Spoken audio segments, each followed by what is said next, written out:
Thank you. Welcome to those in the Del Mar Center Hall, those on Zoom, and later on YouTube.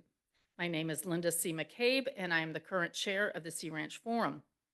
The Sea Ranch Forum is not an official function of the Sea Ranch Association.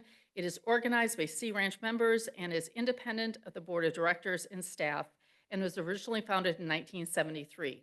This particular meeting is a joint effort between the Forum and the Sea Ranch Vision Committee, and I want to thank Cynthia Bogalub and Christine Kraling for their help. And today's topic is inspired by this being the 60th anniversary year of the founding of the Sea Ranch. And it is 60 years retrospective of the Mendonoma community, a celebration including the founding and evolution of key institutions in our community. We will be hearing We will be hearing from 9 different spokespeople from these key institutions of our community. Each one will be giving a 10-minute presentation, and we will be going in a mostly chronological order. So please hold any questions you have until the end. Many of them also have displays at the back of the room in case you would like to learn more about them and how you can help support these vital organizations. Thank you. So we're going to start with Kevin Evans, president of the Gualala Community Center. Oh, thank you. Thank you. Thank you, Linda, and thank you to the Sea Ranch Forum and the Sea Ranch Vision Committee for putting this event together. It's kind of exciting to be able to represent the community center that we're all used to for so many years. It's hard to believe that there were 14 residents of Gualala that met at Johnson's restaurant to propose the idea of building a church and a Sunday school classroom to provide community building that included recreational opportunities. Unfortunately, the church was not built, but the community center was constructed in 1954. As you can imagine, when you try to build a building, you have to raise funds. So they were able to raise $1,250 at their first public meeting to help build the building.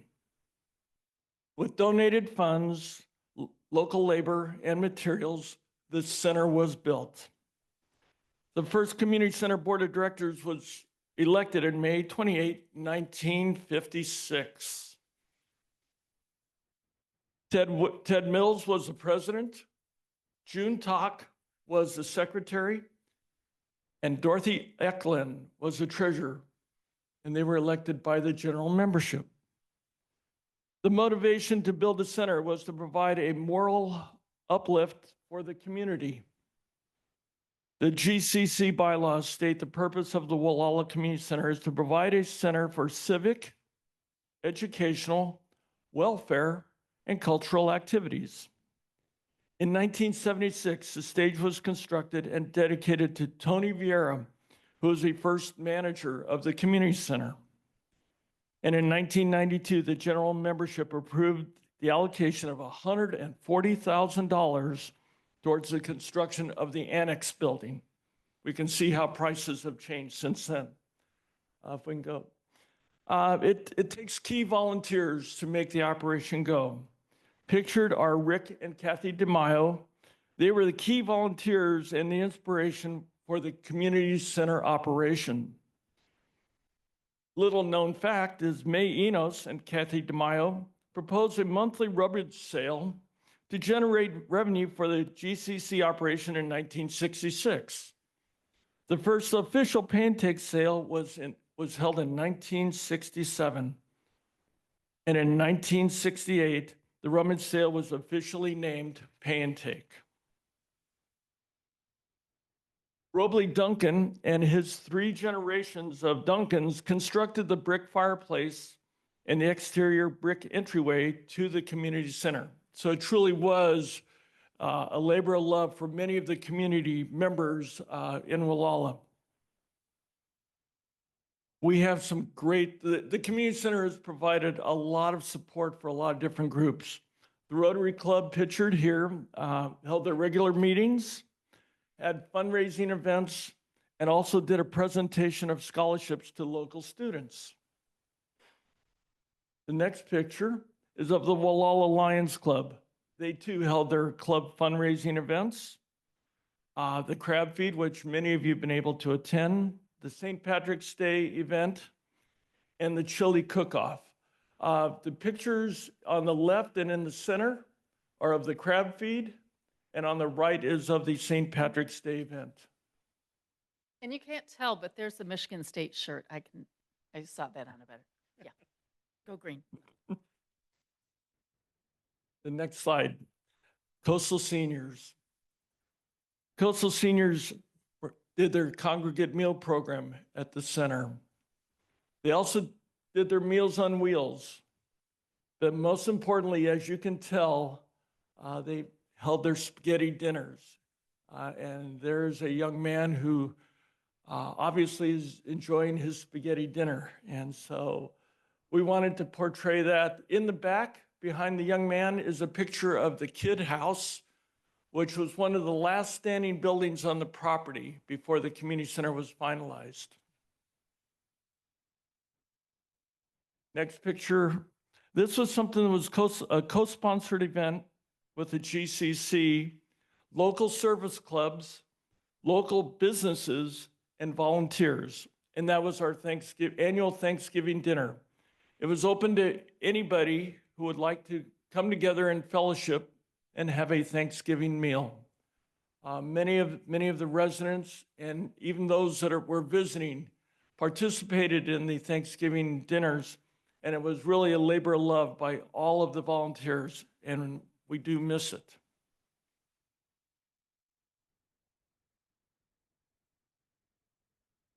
Public and private events. As you can tell, this was one of our dance classes on the stage. In addition to the public rentals, we also had visual and performing arts shows, classes, a meeting space for our local clubs, town hall for public meetings. It served as an election polling place, a venue for fundraising events. Example was a botanical garden, and it also provided a place for the community to come together for any of their private events as well, which included weddings, anniversaries, birthdays, quinceañeras, and the celebration of life.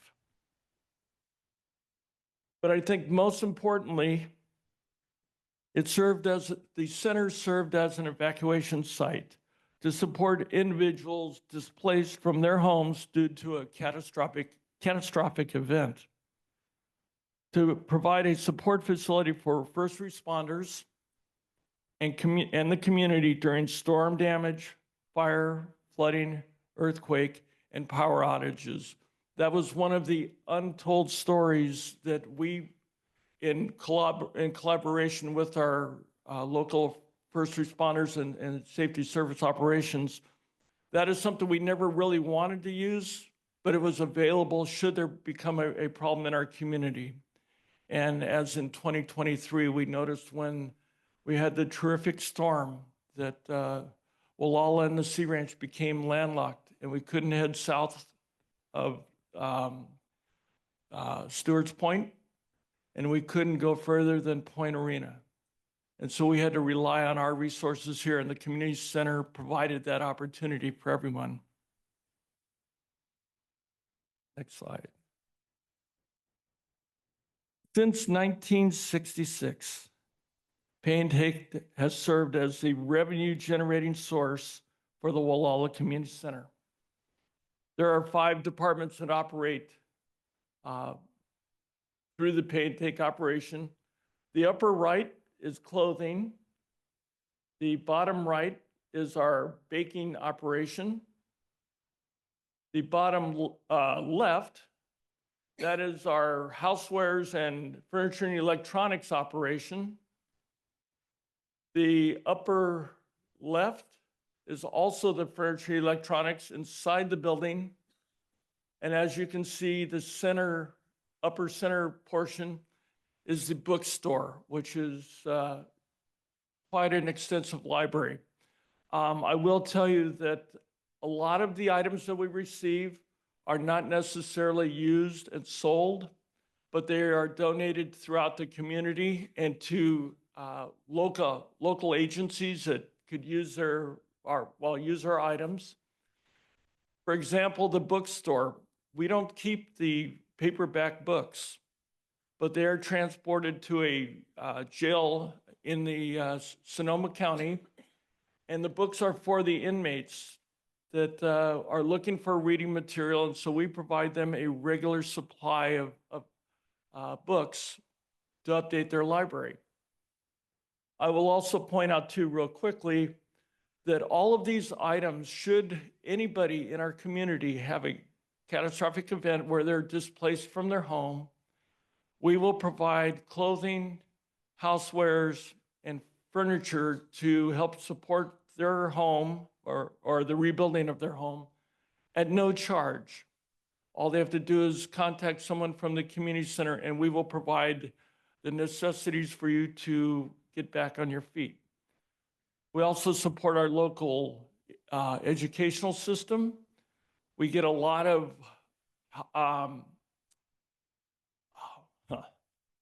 we get a lot of art supplies and school supplies that we have on hand. We offer those to our local school teachers to help fund or to help support their operations, realizing that they have a limited budget. So all the school teachers have to do is come to the community center, and we will help them provide those supplies for their school year and for their classrooms. Okay. Joe Roos in 2004 article on the 50th anniversary of the GCC, she described it best that Pay and Take has provided help for the poor, bargains for everyone, and a fun way to spend that Sunday, the first Saturday of the month. As you know, February 13th, 2023, the building was destroyed by an arson fire. Since that time, 3 different GCC board of directors have worked tirelessly to try and rebuild the community center. With public support, the community center will be rebuilt and will once again provide new memories for generations to come. And lastly, we couldn't do it without our volunteers. And I wish to thank all of the people that have made the Gualala Community Center an important part of their lives and our lives as well, and the community of directors, staff, and volunteers that make the GCC, make up the GCC operation. Thank you. Thank you, Kevin. And you're leaving now? I am leaving. Give a quick brief why you have to leave. What's that? Oh, yes, I have a family Father's Day event in Santa Rosa that my wife and I have to quickly dash to. Okay. Thank you. Thanks. So thank you, Kevin. And yeah, for all you do. And there is information back there, and Paula will be here, who's on the board, in case there's any questions later. So next is David Susala, Executive Director of the Gualala Arts. Hello, thank you, Linda, and thank you to Sea Ranch, everybody in the audience, and the rest of the panel members for being here today. I know we all have choices, so thanks for joining us today. I do have the pleasure of being the Executive Director for Gualala Arts, and one of the first questions people ask me personally is, what does SUS stand for, and why is SUS? So I'd just like to mention that SUS is a 3rd-generation nickname from my father and my grandfather, who are with me in spirit now, not in person. So every time you call me SUS, I bring them into the room with us. So thanks to my parents and grandparents and elders. Gualala Arts mission statement since 1961 has been to promote public interest and participation in the arts. And that is a very serious mission statement that's very broad on purpose, to promote public interest and participation in the arts. And that's plural. So we'd like to welcome all the arts. And we started in 1961, thank you to our community center and Kevin and the rest of the gang, at the Gualala Community Center. And so next slide, please. you'll see Betty O'Neill and the familiar name of Kathy DeMaio. They actually started the first idea of Art in the Redwoods, and they went down to Oakland, California, and visited in March that year of 1961, as the story has it, and went to a flower and art show. And so they wanted to bring it back here. And so they held the very first Art in the Redwoods at the Gualala Community Center. And you'll see a picture here of that community center. They came back, they talked to the different members of the board of the community center. It was a rental. And here you'll see a picture of it. I think I still have that sign in the basement of the art center, that big wooden sign. In 1961, they actually barked redwood trees and brought it into the art center and converted the community center into a redwood tree art center. And I actually have pictures of Kathy from these 2 years going through each slide. And if I had my act together when I was tech savvy enough, I could have put her voice for these 10 minutes of her going over these 2 slides for these 2 years. It's amazing. And I'm going to get it up on our website one of these days. And so in 1961, they did that. They brought the redwood trees, started the Art in the Redwoods. And the next year, they wanted to change it up slightly. And so in 1962, it was a garden theme. And so they brought in like a Japanese garden and did it all in these Asian kind of themes. And they actually had a little pond inside there and a little bridge. And they also had food and celebrations and invited the entire community to participate. It was not a juried art show. It was a show that anyone could participate in. And so that's another very important part of our mission. Since 1961, anyone who would like to experience and share and create their art with the community, they are able to, as long as they can fill out the forms and go through all the process and get there on time and hand deliver the artwork and deal with our 300 volunteers that have systems for everything. We're happy to have you. And all of that information is on our website. And then a few years after that, it moved out into the redwoods, actually. And so they actually moved into the forest, into a local landowner, and had Art in the Redwoods out there. And then they realized that there's this thing called fog and dew that isn't necessarily conducive and great for artwork. So at night, they realized they wanted to have a cover for the artwork after the show was hung. So they went back to the community center and bounced around the community. And they decided that they needed to fundraise and have their very own dedicated Center for the Arts in our community. So a group of individuals in 1965 got together with our board of directors and applied for our nonprofit status. And we received it in 1966. You can see it's dated there in 65. And then I have some other paperwork back in the archives. I love all this old paperwork stuff with the old corporate seals and whatnot. And so next slide, please. The committee fundraised and worked on for years and years and years to come up with a new site for this besides the community center, because they were busy doing all these great things that we found out about. And so after a lot of back and forth and going around, I could spend 10 minutes on that subject as well. I'd also like to thank Dr. Ali Edmonds and Gualala Redwoods, who donated 10 acres of land just about half a mile from downtown. Most of you have been to the Art Center. If you haven't been, please come by and check it out. And it was a handshake deal with Dr. Ali Edmonds. As we just mentioned before, it takes a lot of money to build an art center. And so the good doctor and Alan Coleman had the thought and the handshake that said, I'm not going to deed the land over to you until you can raise enough money to start construction, and that you never borrow money to complete it or to add on. And so we've done that, and it's truly amazing. We had to raise about $250,000, and then we realized it was going to take much more than that. So we had to raise about $500,000 back then. They achieved that, and today we spec out at just over $2 million on our balance sheet to build the Art Center. And the board of directors, I would also like to acknowledge and say the board of directors, thanks to Andrea Lunsford and our community, we all talk about how old we are, 60 years, and Sea Ranch, and 65, the Art Center, and the Community Center, 70, 75 years, whatever it is. Besides our volunteers in our community, the board of directors this year, we've had our local Pomo Indians here and natives at Gualala Arts and at this space here that we're occupying today. So we've spent a couple of years, Andrea Lunsford and I, working with Eric Wilder and Karen Wilder to come up with a land acknowledgement. And so if that's okay, I'd like to read that now, since we're talking about the Gualala Arts land. And this was just approved this year, and we're working with those guys to do more specifics on it. And this is why we have the land that you're seeing right there up on the slide. Gualala Arts Land Acknowledgement. The Gualala Arts Center gratefully acknowledges the Native peoples whose ancestral homelands we now share, and specifically the Pomo Kashaya and the Manchester Point Arena tribes, the first inhabitants of what we now call coastal Sonoma and Mendocino counties. We recognize the legacies of displacement and the settlement that bring us together here and honor our shared commitment to being respectful and responsible protectors of land, water, people, arts, and culture. And so thank you for letting me read that, and thank you to our locals that have been here for thousands of years, maybe 10,000s of years. So every time we talk about how old we are, it really kind of brings it back into perspective. And so here you'll see lots of little signs around here for the Future Arts Center. And next slide, please.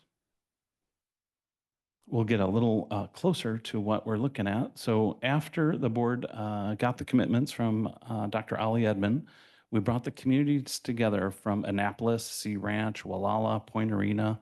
They all worked together to come together with this vision of a community center dedicated specifically to the arts. And we hired local contractors that you'll see. They brought in these big scissor trestles that came out of Washington, I think. Those are those engineered big things that are up there. It came down on big trucks to come through. And our local contractors worked with volunteers that had never held a hammer before. So it was very cool to have everyone come together and have lunch and build the Art Center. Next slide, please. And here you go. It's looking a little closer to completion. And this is probably 1997. We got the land in 95, and we held our very first Art in the Redwoods. We make all of our projects, including this building. The Art in the Redwoods is the deadline. So in 1998, they completed the center. Next slide, please. And this is what it looks like today, or actually probably a couple of years ago, to be honest, looking at the siding, because we've had the siding cleaned and polished and resealed.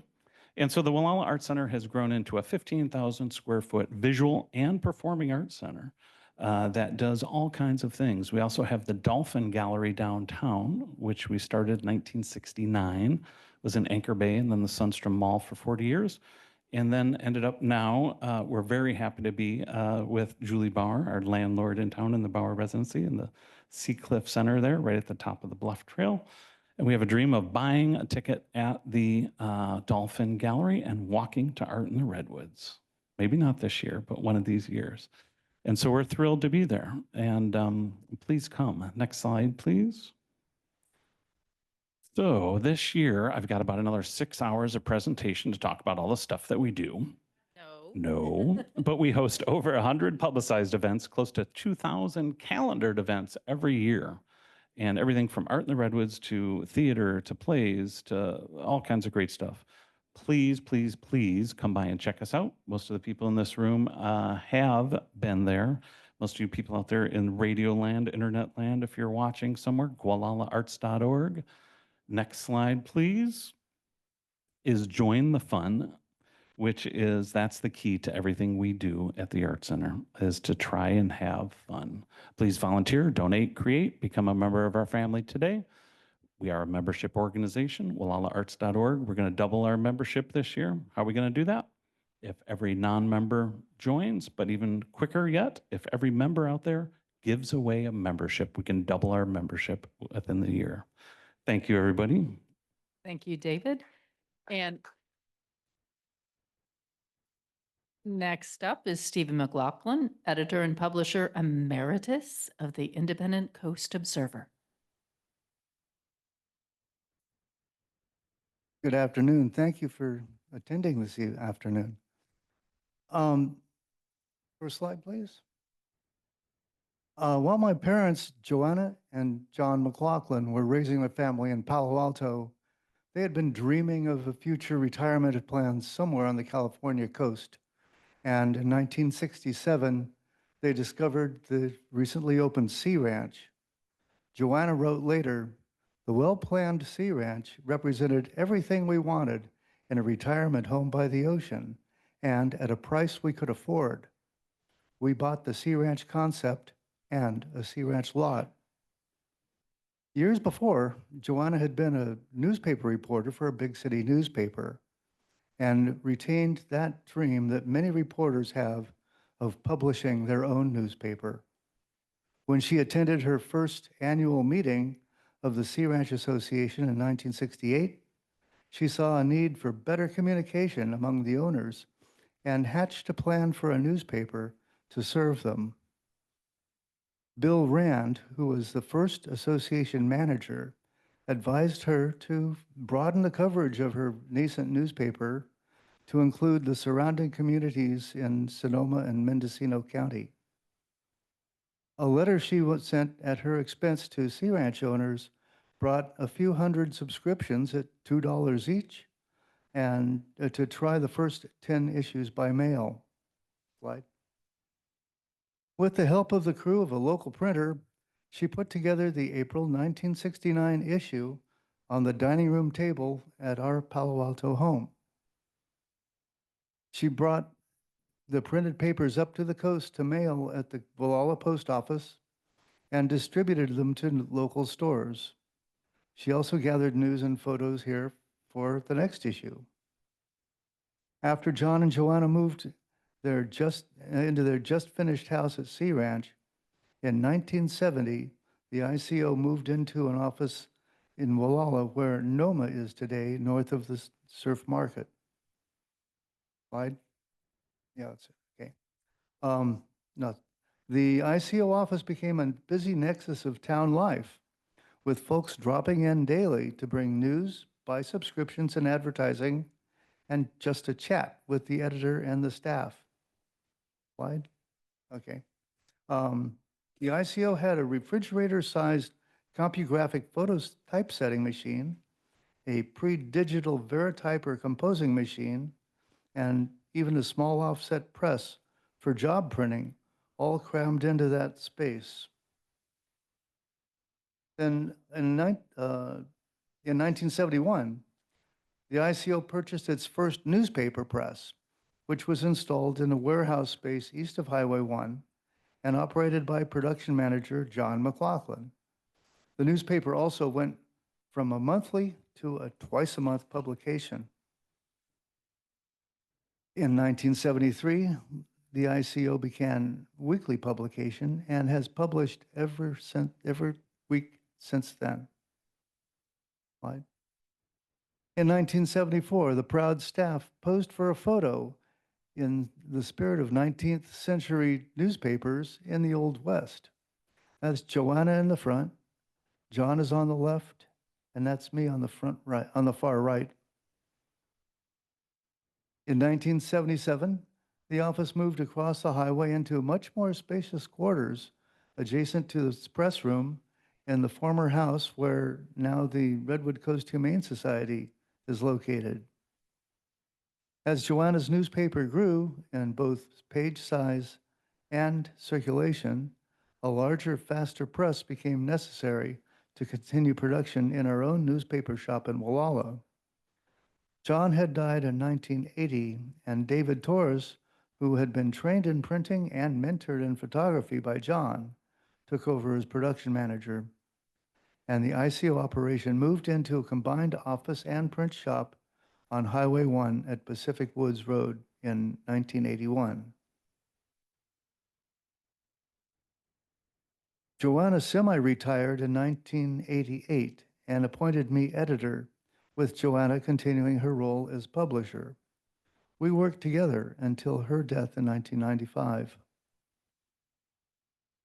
I was editor and publisher and sole owner of the Independent Coast Observer from 1995 until June 2023, when I retired and I transferred my ownership to a newly formed local nonprofit corporation, Independent Coast Observer Community News Incorporated, which continues more than a half century of empowering and chronicling our community with Mendonoma's own weekly newspaper from its new offices in Cypress Village in Gualala.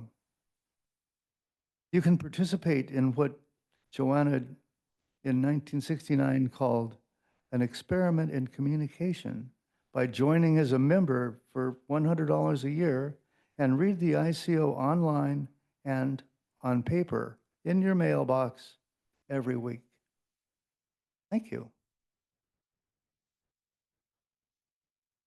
Thank you, Stephen. Next is Carolyn André, Chair of Coastal Seniors. Hi. Welcome if we have any new Sea Ranchers here to one of the oldest communities in the state. But a lot of us are pretty immature acting. so- Carolyn, Can you speak bring on the mic? microphone to you, Yeah. closer to you, and speak into it. Okay, can you hear me? That's better. I was just saying that a lot of us older people at the Sea Ranch are pretty immature, so maybe we appear a little bit younger. But I'm in the right place, I think, to talk a little bit about Coastal Seniors, and I'm the board chair there. I'm going to start with a photo because Linda went after me for doing a very researcher-like presentation, and I apologize to all of you now that I've seen all these wonderful photos, but you're only going to get 2 from me. This shows a fundraiser we put on called March for Meals. And one of the goals behind this was to get people outside. We do that at the park at the end of the Sea Ranch next to the river. And if you're a very able walker, you can walk all the way to the end near the ocean, go down to the ocean and walk back up again. But we also have people there with wheelchairs or just walking on their own or with walkers or whatever. And at least they get outside and mingling with people. And in addition, they have some fun. These, however, are volunteers who are also participants. And I want to say our volunteers have a lot of fun doing what they do. These people do things like fill up grocery carts with pennies and push them all the way down to the ocean and back up. That wouldn't be my kind of fun, but they seem to enjoy it and they usually win a prize out of it. But volunteers are extremely important to us. We could not deliver. I mean, we have a good staff. We have 10 to 12 people at any given time. There's no way we could deliver what we deliver without volunteers. That's a hint. Coastal Seniors started out as something called South Coast Seniors. It was mostly women from Mendocino County working in their houses to make meals and taking them to people who needed them. And that started in the early 70s, and over time, some of those meals, a few of them, went to some seniors in Sonoma County. But that wasn't until much later, and they were not a charity, they were just women working out of their houses. And then in 1981, they became a charity. And over time, you know, they started with meals that started in the 70s. One of the most crucial things we offer, obviously. They started senior lunches in actually Gualala first, and then in Point Arena in the 90s. Spaghetti dinners, there were 1 or 2 in the 80s, and then in the 90s they started, although it wasn't monthly. We did that later on. Bus service, we had a regular big school bus type bus, and that was in the 90s. And then they also hooked up with people who were in Gualala who ran a car service where people were picked up and driven somewhere, you know, to Ukiah for a doctor's appointment, things like that. And that went out of business several years ago. Unfortunately, it was very good service. And food banks started in the late 90s, though was not monthly as it is now. Oh, I'm sorry, I forgot to say anything about slides. So Yeah, it's fine. on I'm coastal just trying to- seniors board changes. It's, We had some changes in 2013.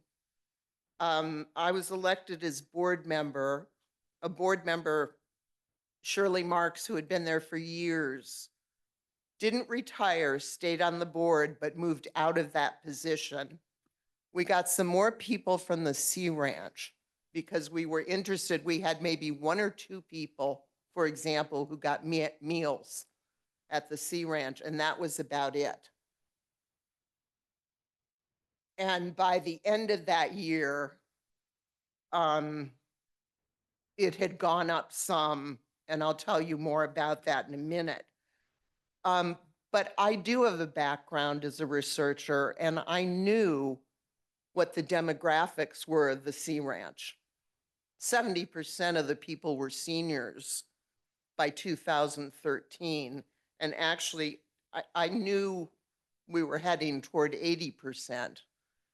And we were also interested in serving Annapolis and Stewart's Point.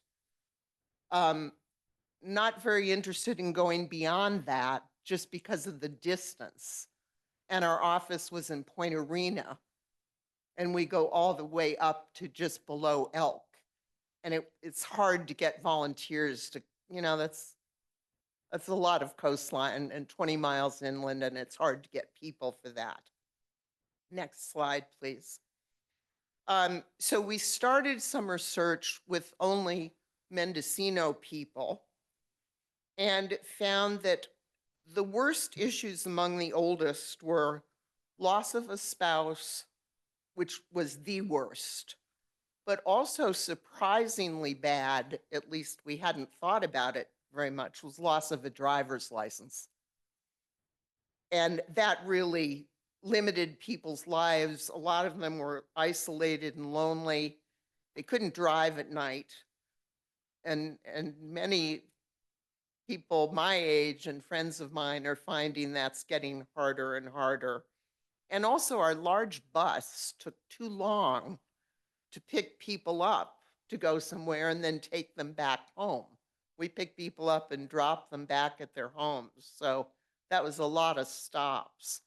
They wanted more socialization with fewer people at a time, events with rides, and younger seniors, not surprisingly, people in their 60s, 70s in good shape, wanted more activities like classes, dances, going out to dinner, to movies or a play or something. And so we wanted to go further and do research in Sonoma County. New slide. I happen to know a very good research and strategy organization. And André Associates was located in Berkeley, but I had a couple people come up here for a couple weeks. And we interviewed 100 people at the Sea Ranch and 30 people at Stewart's Point in Annapolis. And we did 8 focus groups in Sonoma County among various ages. And what we found, next slide, please. First of all, the name South Coast Seniors, not too surprisingly, wasn't real helpful to people living at the Sea Ranch, who kept saying to me when I was interviewing people, I don't live on the South Coast, at least not aware of it. So we had, they had no idea that we delivered or did various services at the Sea Ranch. And so we changed the name to Coastal Seniors immediately. They talked about wanting activities, again, that don't require a big bus. They wanted to feel more like going out with friends, doing what they used to do, just having us help them do it. And among more active younger seniors, again, it was getting out, going to events, particularly at night, but also daytime classes and so on. Next slide, please. Among the older sea ranchers, most of them, and these were mostly people who were quite isolated in their homes, still had one or two friends, but they couldn't get back and forth to see each other. So they were mostly focused on their old friends and us being able to make that happen and get them there safely. They were also interested in a way to meet new friends, but weren't real sure they were up for it. But wanted to try it because they knew they needed more socialization. They were really lonely, and that's still true today.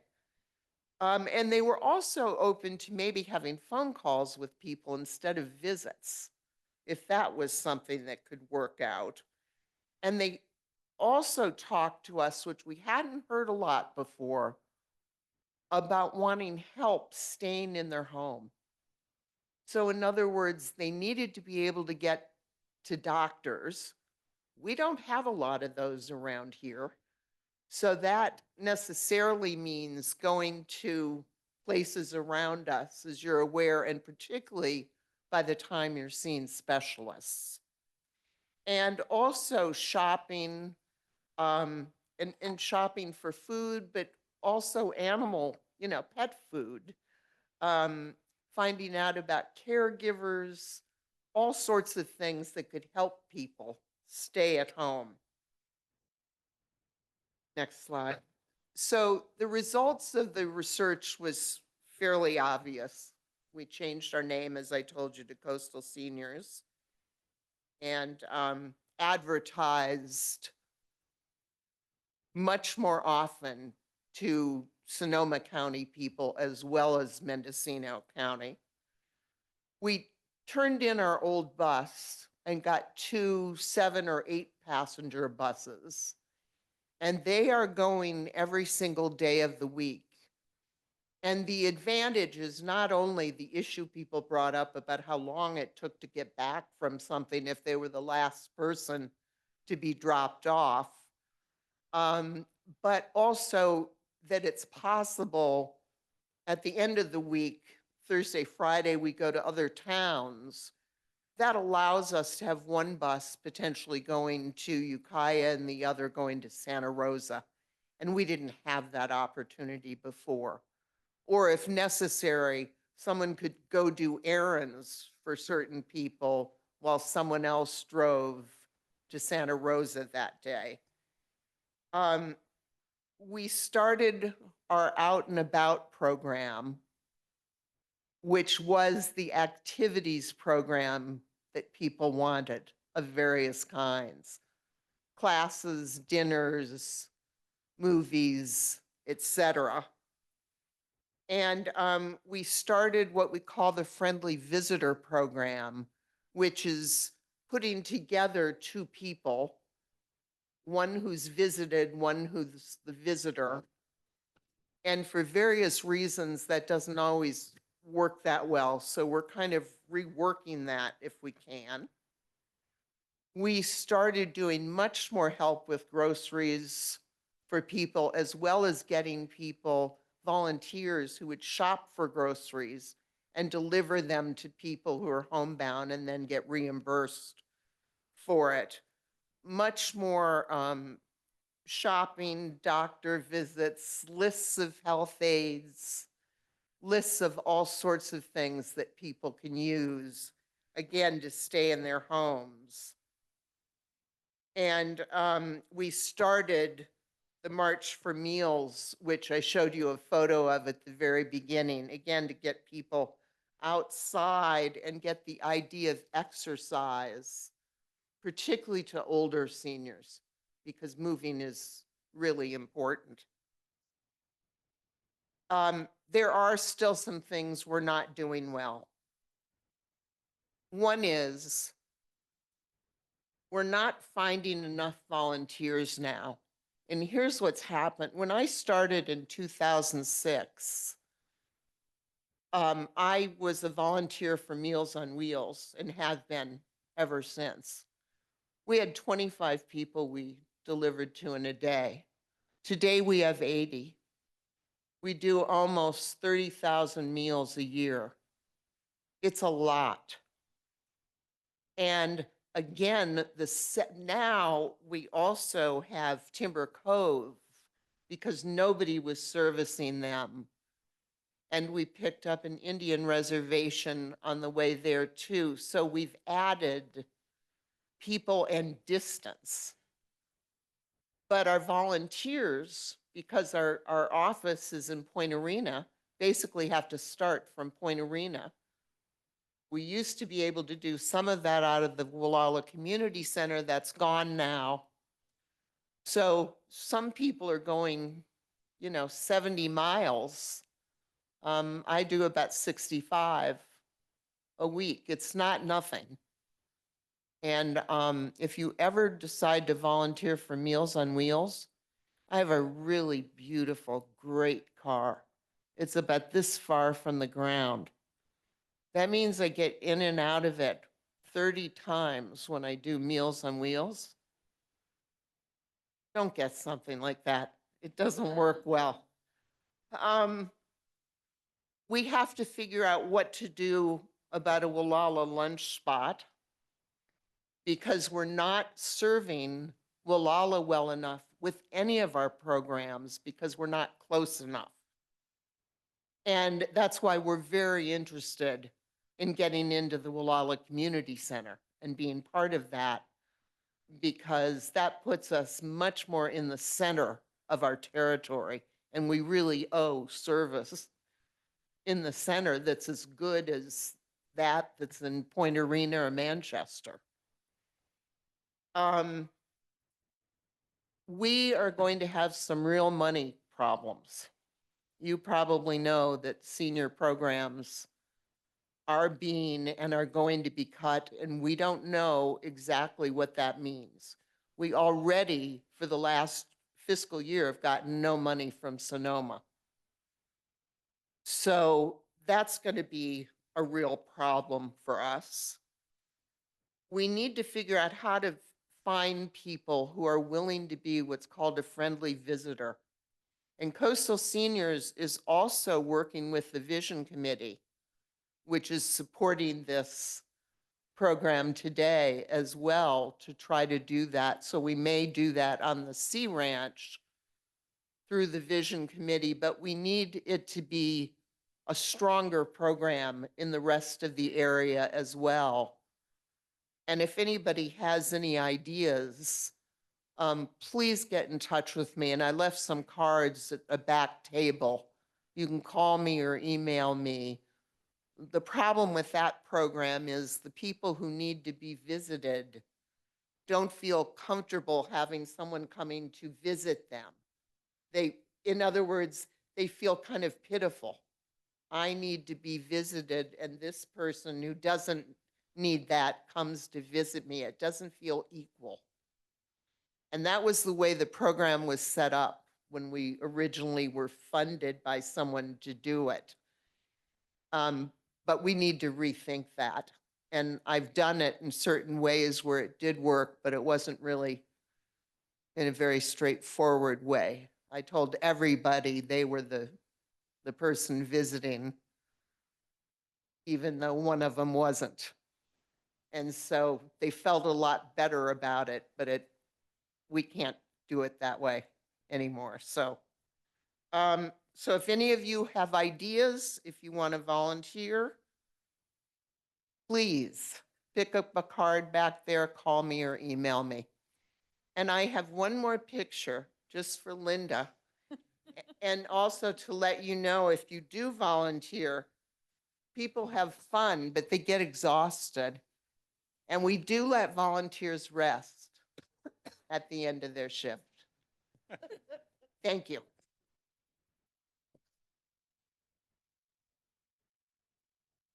Okay, next is our wounded warrior, Bonnie Plakos, Chief of the North Sonoma Coast Fire Protection District. Thank you, Linda. And thank you, everybody, for coming today. I'm really happy to be here to talk to you a little bit about the history of fire protection in our area and how it got to be where it is today.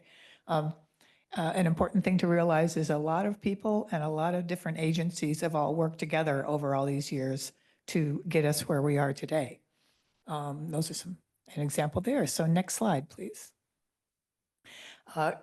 As far as, it probably started before, but as far as I could research, for fire protection in the Sonoma County area started around 1940 when CDF, and they had what was called the Mendonoma Forest Fire Station, and it was way out on Stewart's Point, Skag Springs Road.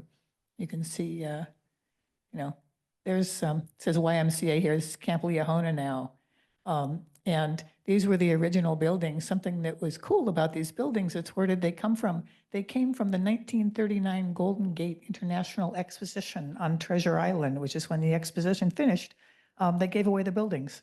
So CDF took 3 and made a fire station. Next slide, please. Moving on a little bit, as Sea Ranch was being created in the 1960s, a volunteer fire department was just beginning to form, but before that, on Sea Ranch at least, Oceanic actually used their employees as firefighters, and they bought a really old engine from somewhere. This is not that engine. It's just a picture from around that time, because we don't have very many pictures. But so Oceanic started trying to fight fire. Next slide. But then eventually a volunteer fire department did form. Sea Ranch Association built a firehouse, and you may recognize this as the water company, present-day water company. If you go and look at it, and you look at the sides, see those big barn doors on the side are where the fire engines used to come out of. And the thing that happened in 1972 is a volunteer fire department was forming, and the local citizens voted themselves into something called County Service Area 6, which is a taxing authority. So the citizens voted themselves a tax to pay for fire protection, which was very forward thinking at the time because of where we are and how far we are from everything, that they needed to pay for some career firefighters.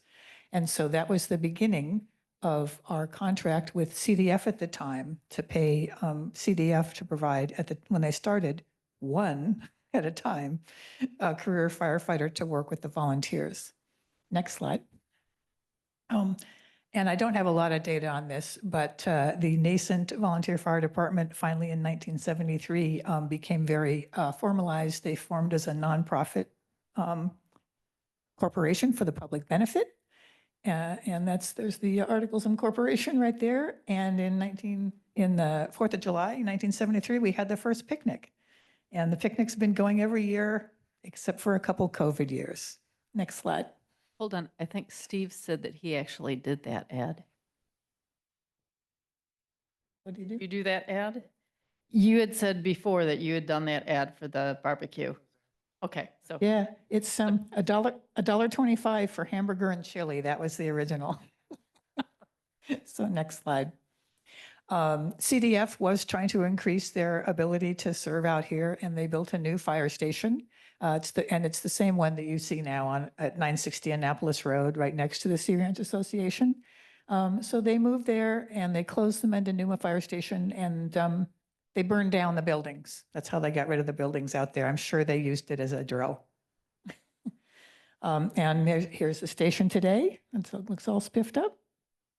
Next slide. This is just a fun picture. It's from 1974. I'm not sure exactly what's going on here. It might have been a picnic or it might have been something else, but clearly the local citizens and the fire department had a really good time. I want you to remember that engine. It's a 1937 white fire engine, and we'll talk about it later. Next slide. So what was going on in the early 1970s? There was a Sea Ranch volunteer fire department, which also, because of County Service Area 6, the county had funding to hire CDF to provide some career firefighters as well. There was the Annapolis Volunteer Fire Company, which formed at about the same time in the early 70s. They were also a 501c3. And then during the summertime, and I'm not sure which year it really started, but during the summertime, there was an additional CDF engine here. So that, okay, as things progressed and Sea Ranch grew, it became really obvious, needed a station, a fire station of our own. Oceanic donated the land where the North Fire Station sits now. And I enjoy this picture. They're handing over a check to get the fundraising going, $500. So, but a really huge fundraising campaign started then. Next slide. We have a framed thing at the North Fire Station, which is this giant thing that's names of all the people who contributed to the station. And it's in very tiny type. It's a huge list. And the Sea Ranch Association kicked in 50,000, which was nice. Thank you, Sea Ranch. Next. And 1986, the station was built, all out of donated funds, which is great. So that's a picture of, oops, where we are. Anyway, that's the newly built station on the left, and then a picture of what it looks like today. Next slide. So along for the next couple decades, what happened? The fire department continued to get along. The partnership with CDF continued. CDF turned into CAL FIRE. But something that happened along the way is the county thought, let's help volunteer firefighters. Let's make CSA 40, which is a larger county service area, which included all of the VFCs, 15 at the time, in an unincorporated Sonoma County. And the idea was, we'll collect all the tax money and then we'll help them all, from the county. It'll be efficiencies of scale and it'll be great. Unfortunately, it wasn't great. All that happened is that more and more of the money went to overhead and salaries and pensions and things at the county, and less money went to the VFCs. Also, along the 90s, something came along called the Educational Revenue Allocation Fund, ERAF, which I will not talk about because it'll take all day, but if you want to talk about it later, taking away almost half of the funds originally allocated to fire service here, and that continues today. We lose more than $1 million a year to ERAF. So, so for those decades, the fire district boards were unhappy and they saw trouble coming, but they couldn't do anything about it. They, I guess, 2 decades asked Sonoma County nicely if Sonoma County would help, and the answer was always no. So starting around 2010, the board got very serious, put their shoulder to the wheel or whatever it is, and said, let's fix this. And so what happened next was, next slide, the Independent Fire District in 2016. This was a really big change, and it made the fire department out here financially sustainable, at least for the next decade or two. The Sea Ranch Volunteer Fire Company, the Annapolis Volunteer Fire Company combined. So it's all just one big district now. There's no more Sea Ranch Fire Department. There's no more Annapolis Fire Department. But that did happen is it took away all the waste going to the county level and put the money and the decisions in local control, in your hands. The district is run by a 5-member board elected by you. I see one of the board members here. There may be more. I'm not. But it really turns things around, and it made us able to repair some of the problems of the past. Next slide. This is how big the district is in case nobody knows. Sea Ranch is that little part over there, but this is the entire district. It's 172 square miles, so it's a lot of territory to cover. Next slide. The results of this over time you can't do everything at once, but using careful management of the money, we were able to start replacing apparatus, because some of the apparatus, especially the apparatus in Annapolis, was unsafe and unreliable. So, and also a lot of our equipment was too. We were also able to add some tools that were really very specific, very helpful in our environment, like an off-road vehicle side-by-side that can be used off-road and for rescue and stuff, and has been used to good effect several times already. And we also increased our ability to fight fires because we increased our apparatus and our water carrying ability. Next slide. Another good piece of good news. You'll remember last year, Measure H passed, which is a countywide sales tax to help fill the big void in funding for fire departments in Sonoma County. And this allowed us to do several things. It allowed us to increase our career CAL FIRE staffing to have 3 people on at once. That's the minimum you're supposed to have for an engine company. And we never had that until January 2025. And I'll just mention our on-duty CAL FIRE captain, Captain Red Miller, is back there. And afterwards, if you want to ask him any questions, he's on duty today. Anyway, the biggest thing is we were able to increase our CAL FIRE staffing to an appropriate level, which is really important because the number of calls keep going up and the number of volunteers keeps going down. Everybody has volunteer problems. We were also able to hire some administrative paid staff to actually run the district, the administration of the district. It's a government agency. There's huge buckets of things you have to do and reporting and everything. And relying on volunteers to do it is simply not sustainable and burns them out.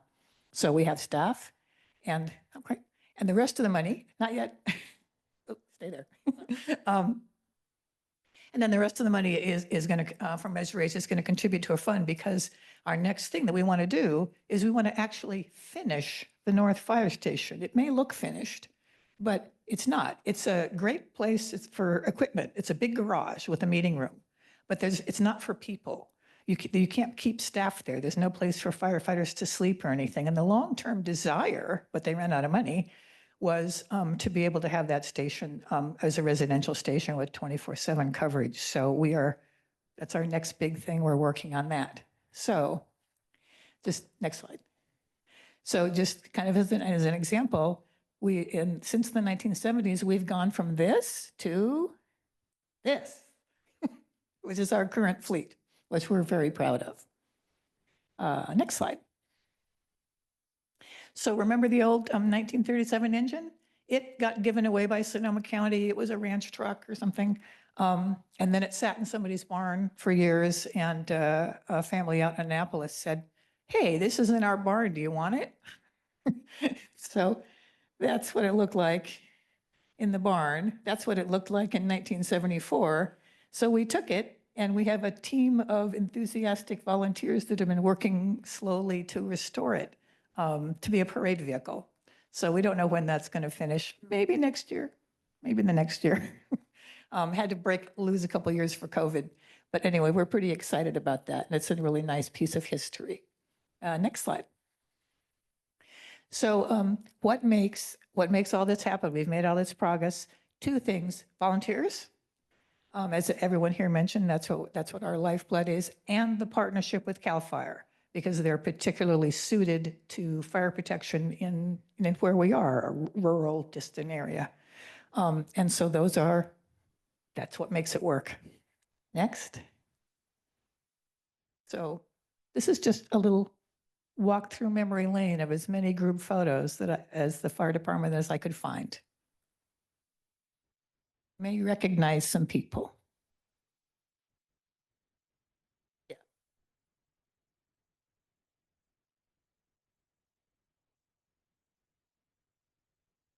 I guess we had a dog. I don't know. It's my first appearance.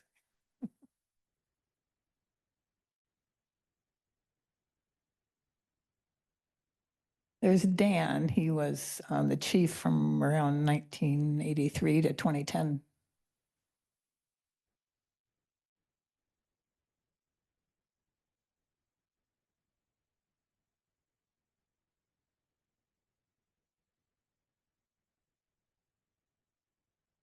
Music or something behind.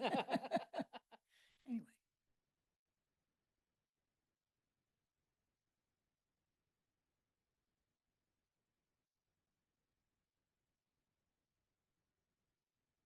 The volunteer, our roster did grow for a while, but then it has started to shrink.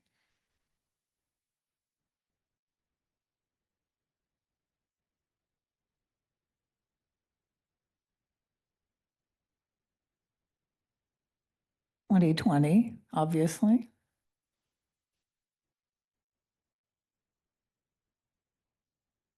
That's Rescue Randy. He gets in trouble.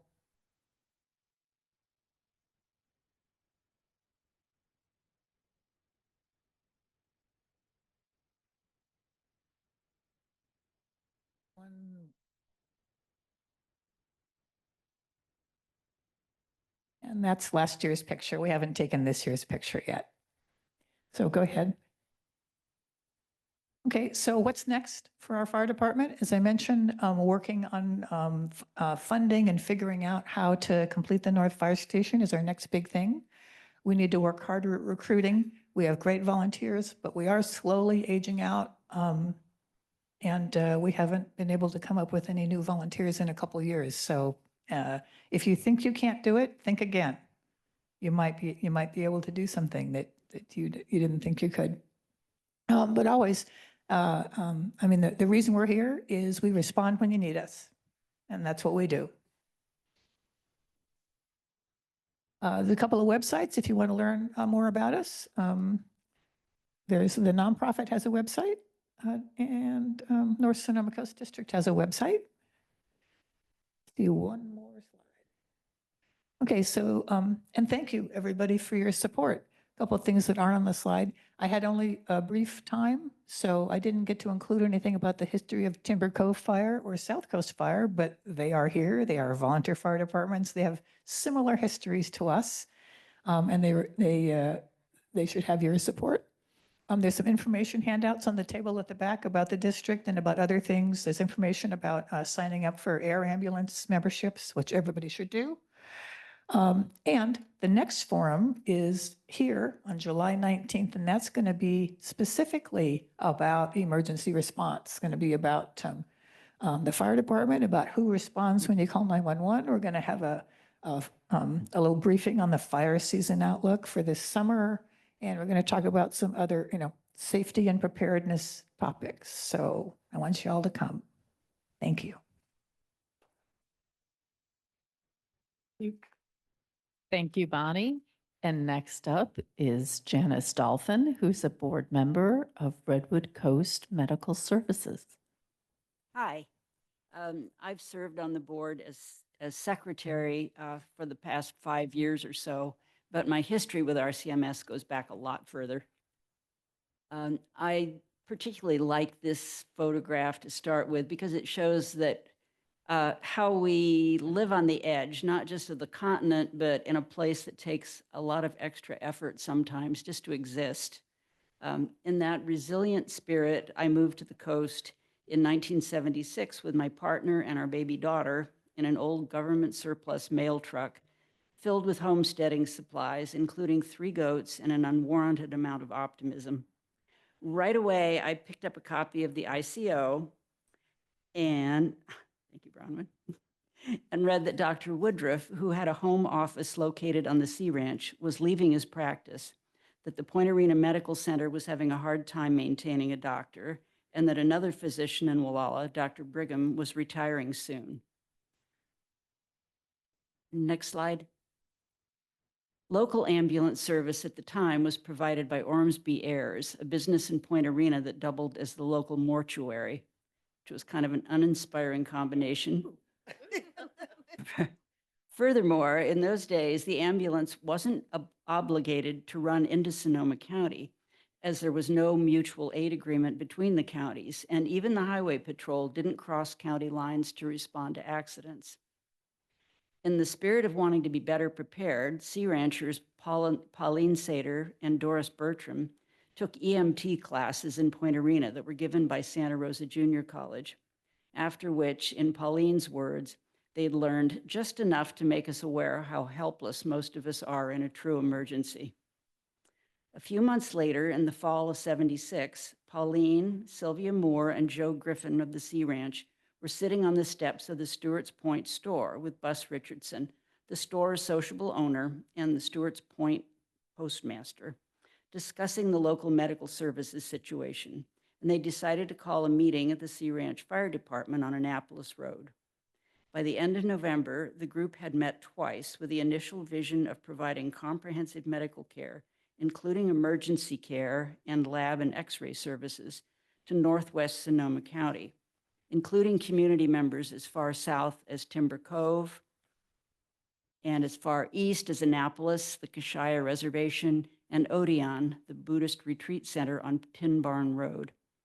It was soon recognized that there were needs and talents north of the Gualala River, So by the third meeting in December, the residents of Anchor Bay and Gualala were in attendance, and representation from the Point Arena Medical Center was requested. Next slide. This is RCMS in 1979, and I wish I could have found some photographs to predate this one, because a lot of work was accomplished before this clinic in Stewart's Point was built. From the start, the location for a clinic was a hot topic, with early suggestions ranging from remodeling the Woodruff property near Moonraker, leasing a commercial facility near the Sea Ranch Airport, or accepting offers of property in Stewart's Point or Gualala. Meanwhile, a medical needs assessment of the community was done, reporting a lot of chainsaw injuries and falls from trees. We were still a logging economy. Heart attacks, car crashes, and always tick bites.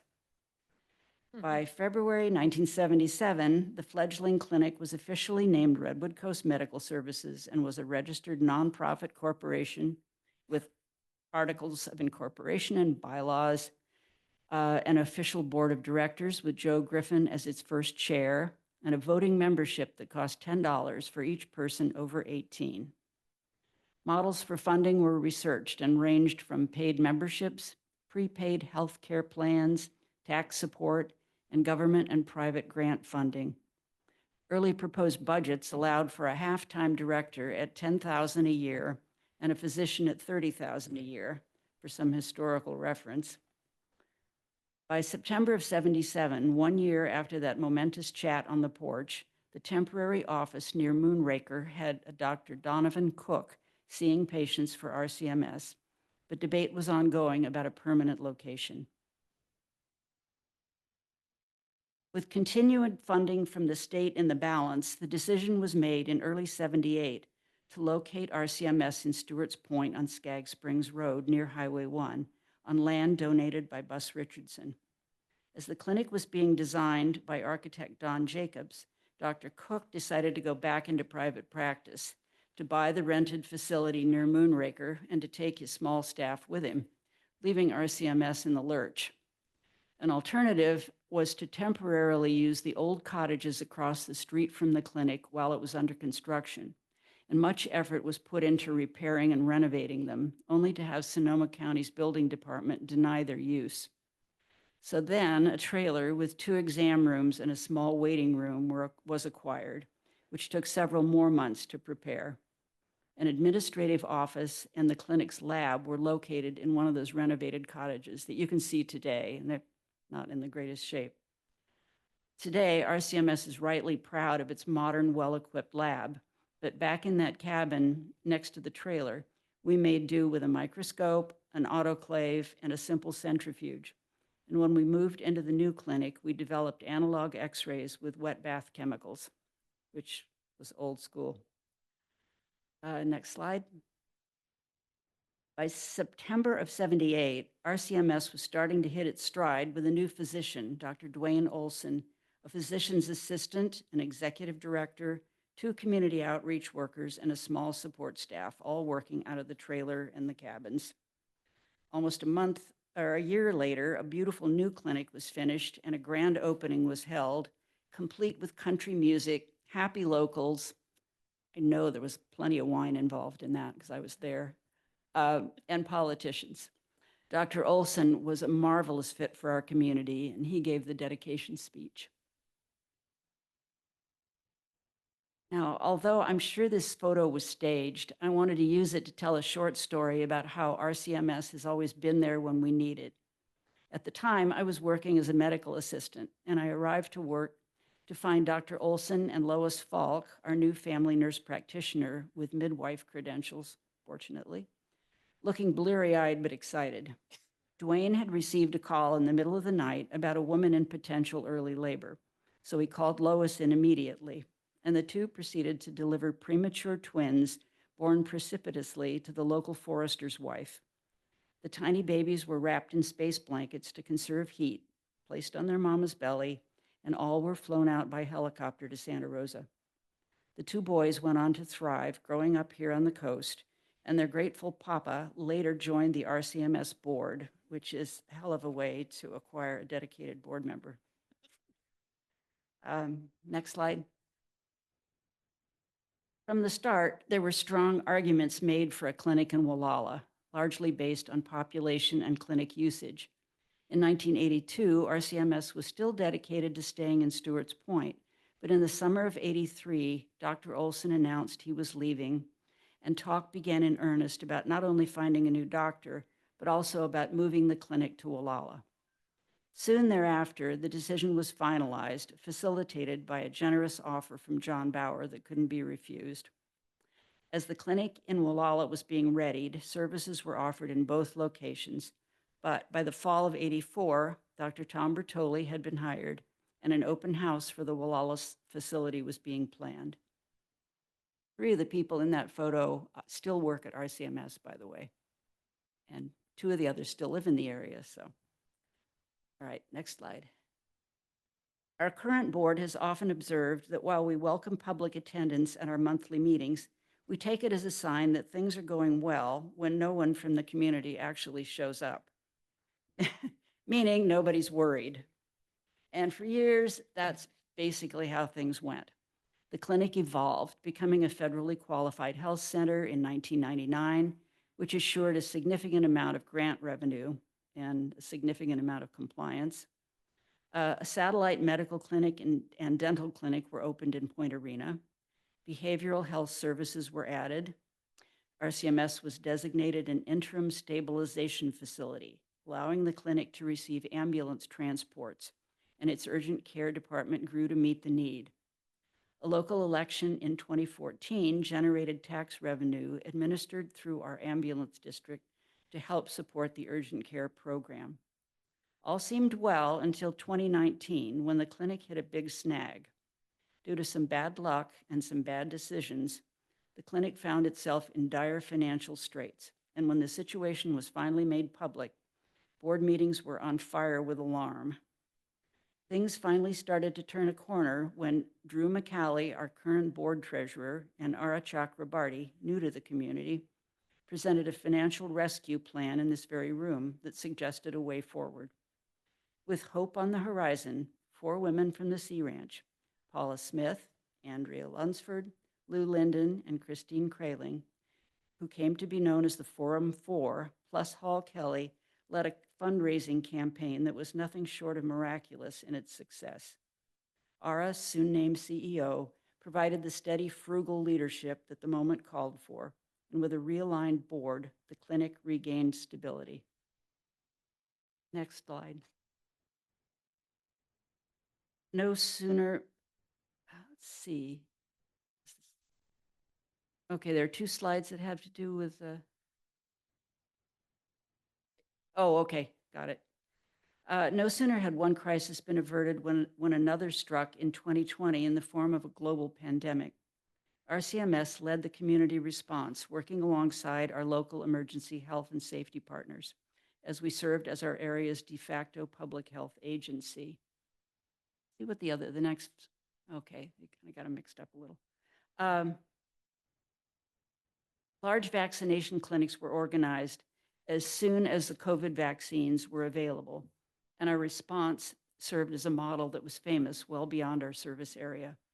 RCMS providers and staff worked above and beyond, and visiting nurses provided vaccines for the homebound. The community's support for its clinic was repaid in spades. Next slide. The need for community support is ongoing and essential, and all the other organizations here have given you the same pitch, so just bear with me. Volunteers are always welcome, and there are dozens of ways to help assure the clinic's health, and by extension, our own into the future. I'm happy to answer any questions after the presentation here, and there are a few handouts on the back table. And the last slide.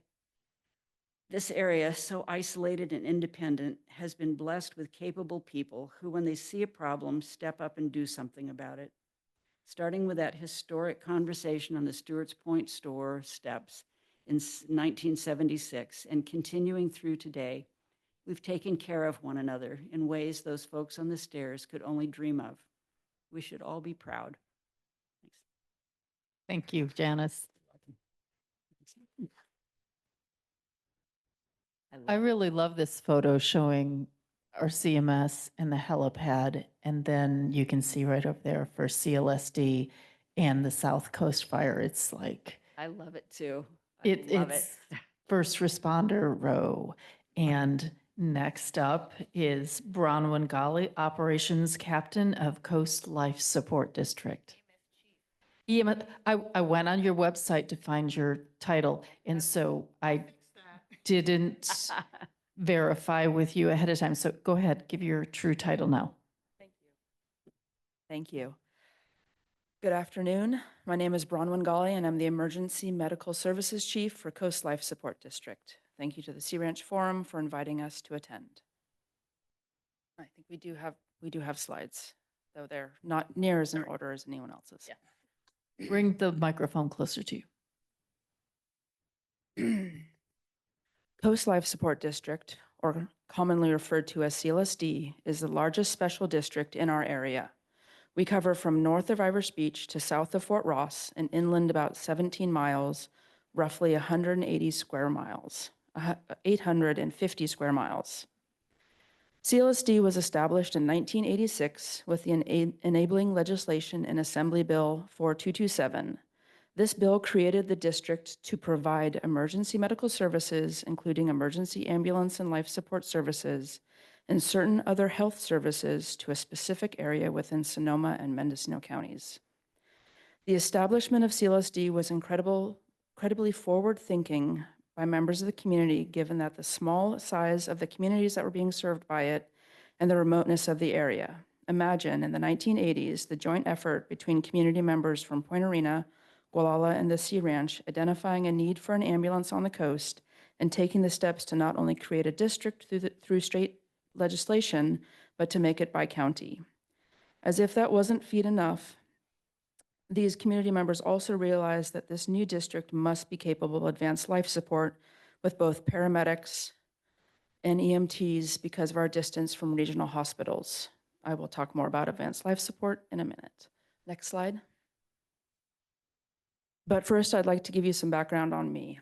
I was born and raised in Point Arena. When I was growing up, before CLSD was created, the 911 system consisted of the local volunteer fire department, and as Janis mentioned, our ambulance service doubled as the Hearst. Yes, the ambulance and the mortuary services were a single company. Let that sink in for a minute.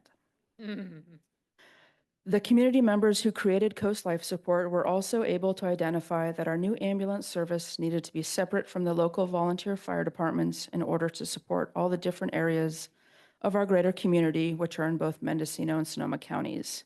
They also anticipated the needs of our community and structured the district to allow for growth outside of just the 911 dispatch system through the language and its enabling legislation. What that means is that CLSD is a healthcare district, not just an ambulance service.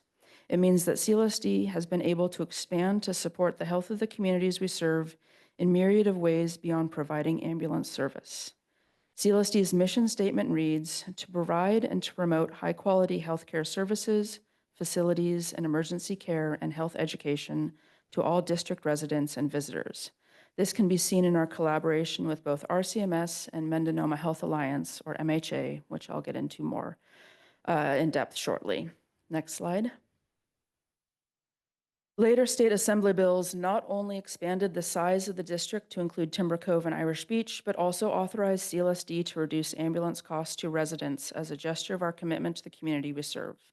CLSD is funded in large part by small property tax on all parcels within our district boundaries.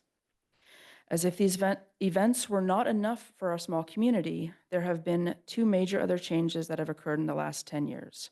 The first was that voters in our district approved a second small property tax so that CLSD could fund urgent care services within the district. RCMS is the hired contractor for our urgent care, and most recently, the voters recognized the importance of our ambulance service and the new need for two 24/7 ambulances to staff a paramedic and an EMT, and so they voted to approve a small increase on the EMS property tax. This is what funds having two fully staffed ambulances. And then you can see exactly how much we cover and how far away our hospitals are. CLSD is the only ALS, Advanced Life Support ambulance between Guerneville, Bodega Bay, Fort Bragg, and Ukiah. hours in any direction. And our transport times are some of the longest in the state. Because of that, the Local Emergency Services Authority, or LEMSA, which regulates all 911 dispatches in Mendocino and Sonoma counties, created treatment protocols just for us. These special treatment protocols support our paramedics and EMTs by allowing them to provide an increased level of care during our extra long transport times in the ambulance. Most protocols are written for urban transport times of 10 to 15 minutes from a scene to the hospital emergency department, but our transports are typically around 2 hours. So what is the difference between ALS and BLS? What are these terms and why do they matter? Next slide, please. BLS is basic life support and is often the first line of response. ALS is advanced life support and comes into play when more advanced care is required. While both provide life-saving techniques during an emergency, they have key differences, including the level of care, the training required, and the equipment used, and the treatment setting. For example, basic life support from EMTs focusing on giving immediate care at the scene in order to stabilize and support life functions through basic techniques like CPR, rescue breathing, and/or the use of an AED until help arrives. Advanced life support from paramedics, on the other hand, requires a higher level of care like advanced airway management, IV access, medication administration, and advanced cardiac life support. Basic life support is provided by EMTs or emergency medical technician. Their training allows them to perform basic, critical, life-saving interventions working to stabilize the patient before more advanced help arrives. EMT training takes over 180 hours, usually during a single semester course. Advanced life support, or paramedics, is the standard in California and in the United States for 911 dispatch ambulance response. Paramedics spend 18 months and over 1,200 hours of training before they are cleared to work in the field. CLSD's paramedics are authorized to use certain medications that urban ambulance services are not because of our longer transport times. One example is that CLSD saw a need for managing uncontrolled AFib during our long transports to the hospital. So we petitioned the state for approval to do that, and now our paramedics are authorized to give verapamil to patients who need it. Another drug is Pitocin, which is given as a life-saving medication that we're authorized to give for uncontrolled bleeding after birth. Neither of these medications are usually used by paramedics in urban areas. In this way, CLSD saw a need in our community and worked to find a way to meet that need. Next slide. Thank you. We can go back. For decades, CLSD staffed separate ambulances, one with only EMTs and one with an EMT plus paramedic team. But as our population has aged and demographics have changed, our patient data showed us that we need paramedics on every ambulance. So CLSD pivoted to the service model you experience today. Every ambulance has an EMT plus paramedic team on board. This gives our patients the best care available to get them to the hospital with the best outcomes. CLSD was only able to make this change possible because the voters in our district approved a small increase in our property tax. So CLSD has two 24/7 staffed advanced life support ambulances. They're staffed with a paramedic and an EMT on each rig. Our unit identifiers are Medic 120 and Medic 122. We also have a stocked third advanced life support ambulance that is available when we have staffing and the need to deploy it, known as Medic 124. And we also have a fourth ambulance that can function in our old model as a basic life support rig known as B121. I want to touch on some of the other areas CLSD works with before I finish with two medical cases that I feel are examples of the uniqueness of our area, the level of skill and the dedication of our crews, and the cooperation between CLSD and our fire departments. Recall that our district was formed through legislation that specified that CLSD is able to provide not only ambulance service, but also health education and healthcare services in a general sense. Besides 911 ambulance services, CLSD is a registered training center with both our local emergency services agency and the American Heart Association. Through our training center, we teach national registry certified EMT classes. In fact, I took this class in January of 2005 and joined CLSD after completion. The majority of EMTs who have worked at CLSD came from these EMT classes.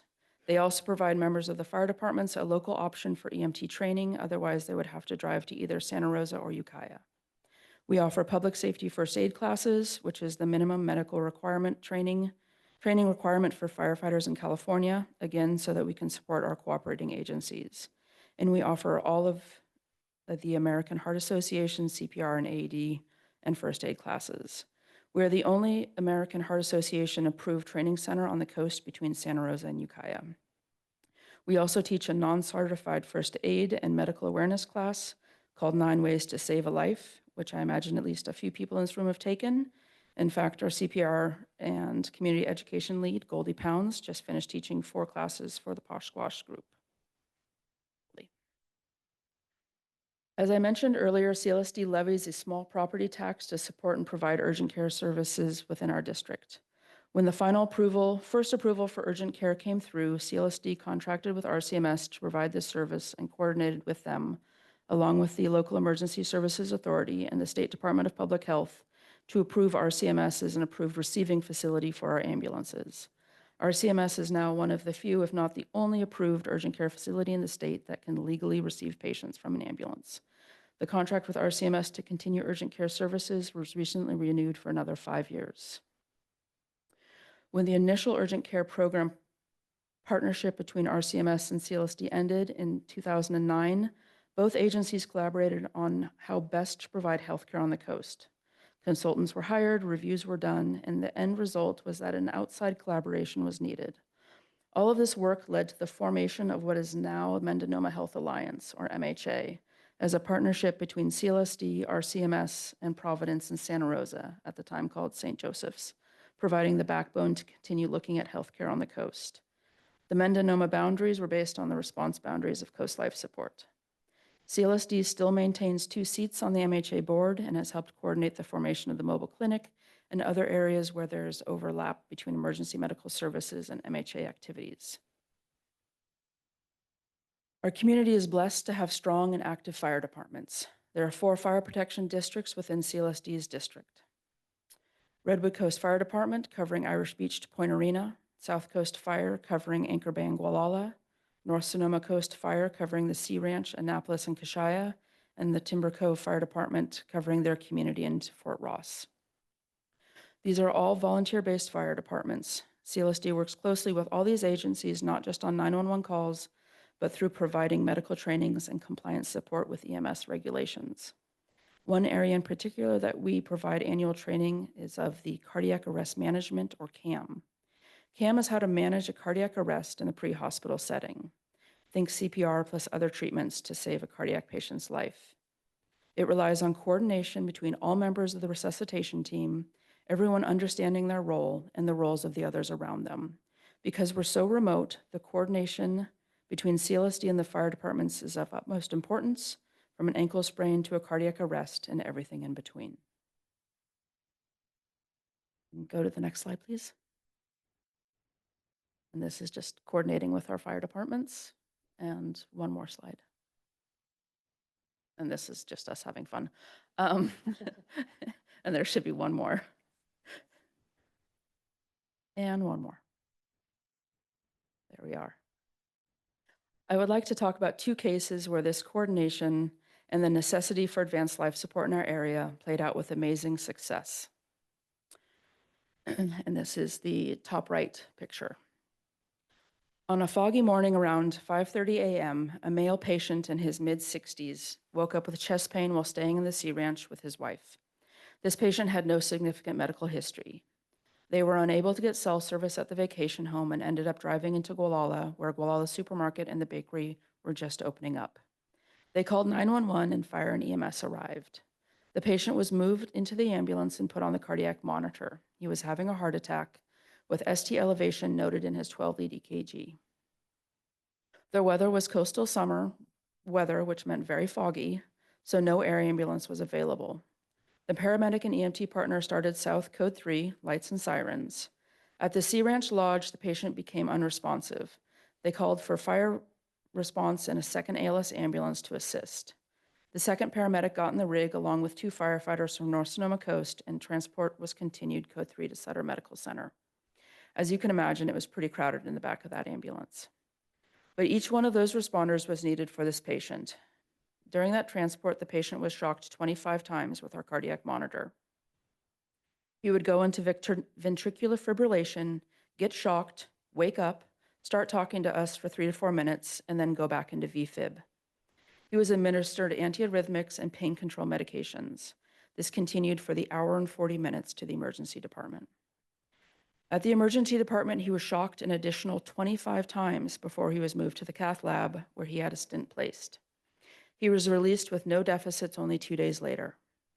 The crew members on the ambulance and the fire department, along with the emergency room crews and cardiologists, got to see the patient again at the Survivors Reunion, which is an event held annually through the Sonoma County Paramedics Association. And again, that's the top right. The second patient was another male in his early 60s who was visiting his home on the Sea Ranch with his wife. He also did not have any significant medical history. In the middle of the day, he went outside to hang up a hammock. His wife went outside a few minutes later and found him lying awkwardly on the hammock, gasping. He was unresponsive when she shook him. She called 911 and was guided through starting compressions by the dispatcher. North Sonoma Coast Fire and CAL FIRE showed up and took over compressions and put him on an AED, and a shock was delivered. South Coast Fire also responded to assist with the call, helping with compressions and patient management. Both CLSD ambulance responded, starting an IV and put the patient on the cardiac monitor, where he was found to be in VFib. The patient was shocked multiple times with coordinated compressions and airway management. This was a very real example of 3 different agencies working together, all understanding their roles and the processes needed to accomplish the tasks for the best possible outcome. And this is the top left photo. And in this case, that happened. After multiple shocks and medication administration, the patient achieved ROSC, or return of spontaneous circulation. He was stabilized, his airway managed, and he was moved to the Sea Ranch Airport, where he was flown to Sutter Medical Center and went straight into the cath lab. Just over a month later, the patient and his wife came to CLSD during a monthly training for our crews and fire departments, and we all, both ambulance and fire crews, got to meet the patient and hear his story. We saw him again at the most recent Survivors Reunion, and this year the patient and his wife volunteered at the fire department barbecue almost exactly 1 year after the event. And there are people in this room who are on both those calls, so good job, you. There. Right up there, looking very sharp. And that one in the middle is another one of our paramedics who went out for a motorcycle crash. She was able, with the help of Timber Cove Fire, to stabilize him. He was flown out. He was in surgery at Memorial and in the hospital for quite a while. And when he was finally out, he and his dad came up to, they wanted to see the paramedic that helped save his life. All these are examples of the incredible work of CLSD's paramedics and EMTs and the collaboration and cooperations between CLSD and the fire departments to work together to provide the best possible care for the residents and visitors to our area. I have been with CLSD for over 20 years, working from EMT to paramedic and then into operations captain and now EMS chief. Growing up, one of my good friend's fathers was one of the first paramedics to work for CLSD. I have watched it grow from a single ALS unit with 6 employees and 10 volunteer EMTs to 2 full-time ALS response unit with 6 full-time paramedics, 4 full-time EMTs, and 7 part-time paid EMTs, along with administration and CPR and EMT instructors. We have a board of 7 dedicated and supportive community members. There has been a common misconception that the ambulance is part of RCMS or that it is attached to a fire department. And while we do work closely with all agencies, we are our own special district. And we, like all districts, we have our own trials and tribulations. We are a public agency. Every dollar we make and collect goes back into the district, continue to support the community, to keep responding, and to keep working towards bettering ourselves for you. Now that staffing is sufficient, our focus is on supporting the longevity of the organization through building reserves, maintaining safe and secure ambulances. As you can imagine, making the drive to Santa Rosa 1 to 2 times a day provides a lot of wear and tear on those vehicles, and maintaining our station. As with everyone and every agency right now, there's a lot of uncertainty with federal and state funding, and that has the potential to compromise us. Please think about these stories I shared today and your own experience with our services the next time there's a measure on the ballot to make a small increase in our already small property taxes for emergency medical services, ambulance service, or urgent care. We hope you will always vote yes for CLSD because it is our mission to always support you. Thank you to the forum for having me and CLSD here today and allowing me to introduce CLSD to you all. I live locally and would be happy to, and can, talk for hours about CLSD. Please come say hi to me and ask me all the questions. And if you see our crews, please stop and say hi. Thank you, Bronwyn. So technically, we're supposed to be out of here at 5, and we've got 2 more presenters at 10 minutes. So, just, oh, no worries. Okay, next is Rachel Gagnon, Outreach Coordinator for Redwood Coast Land Conservancy. Thank you so much. Can you hear Bringing me it a little closer to closer? Okay. My adrenaline is still really pumping after those last stories. Thank you so much. And we're so grateful to be a part of this group. It's a wonderful group of community Bring organizations. it closer to you. Yeah. Right up to your mouth. Better? Okay. Yeah. Great. Thank you. I'm Rachel Gagnon. I am the Outreach Director for Redwood Coast Land Conservancy. We are one of the newer organizations in this group. We were founded in 1992 by local volunteers, many of whom are sea ranchers. We were founded by a group who wanted to protect and share the coastal habitats of this incredible region. Next slide. You may have seen us out and about in the community. We are often tabling events, whether it's up in Point Arena. We are out there often on a pay and take Saturday, and we are sharing our mission to preserve native habitats, restore damaged ones, and create ways for the public to enjoy and connect with nature. Community is a theme you're going to be hearing quite a bit throughout this presentation. You've heard it a lot today. It is at the heart of RCLC's history, and it's also critical to our future ambitions. Next slide. So another big part of our history is, of course, the land we protect. As a land trust, RCLC has required key properties and conservation easements, protect critical habitats along the coast. You may be familiar with this one. It's a quite popular beach. This is Cook's Beach, which is just about 2 miles north of Gualala. It is a beautiful beach. It's very popular, but it was historically challenging for the public to access it. So in 2003, generous donation from the Bonham family to RCLC secured 2 easements that now provide access to the beach and a stunning view of the coast from the bluffs. It's a very popular spot, as I said. There's families, there's dog walkers, but nature does keep us on our toes, which is where the volunteers come into play. They are out there repairing the trail. The storms sort of take a beating on the steps. They're out there fixing the steps, and they're removing weeds. They're often removing doggy bags that may be left behind, and they're planting native plants. Next slide. Another spot that I'm guessing you're quite familiar with is the Gualala Bluff Trail. So this is a walk that's right behind downtown Gualala. It is a beautiful, quite short trail, but it has striking views of the estuary. It also requires weekly upkeep, and again, thanks to a dedicated crew of volunteers. They're out there every week, and they're shouldering these responsibilities since 2013 when the trail was incepted. The future goal, which Sue touched on a bit, was that we will be able to connect this trail to Mill Bend and to the Arts Center. So that's in the future. Next slide. This is another property that you may be less familiar with. I know I was when I moved here. This is Hearn Gulch, which is just south of Point Arena. It is actually our first property that we acquired, and it was acquired between 2001 and 2005. It also has an interesting history of the timber industry here, which is a history that's really interwoven with a lot of the land that I'll be speaking about. It was a bustling dog hole port. It was called Saunders Landing, and the redwood would come in and out. The ships would come here, and it would be sent out to sea at this port. As you can see, nature has reclaimed this landscape, and RCLC is here to help support that. Again, with the help of volunteers who are out there removing weeds, repairing trails, and planting native plants. Next slide. So I think if you tap this image, the image will move. Yes, you are likely very familiar with this view. This is Mill Bend Preserve. This is where the Gualala River meets the ocean. You can see Highway 1 there that connects our counties.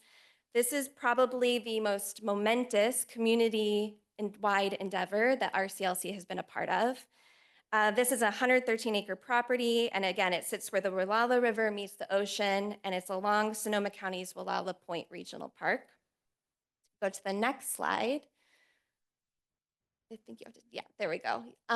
This is a bit of its history. So once again, the timber industry was a big part of this.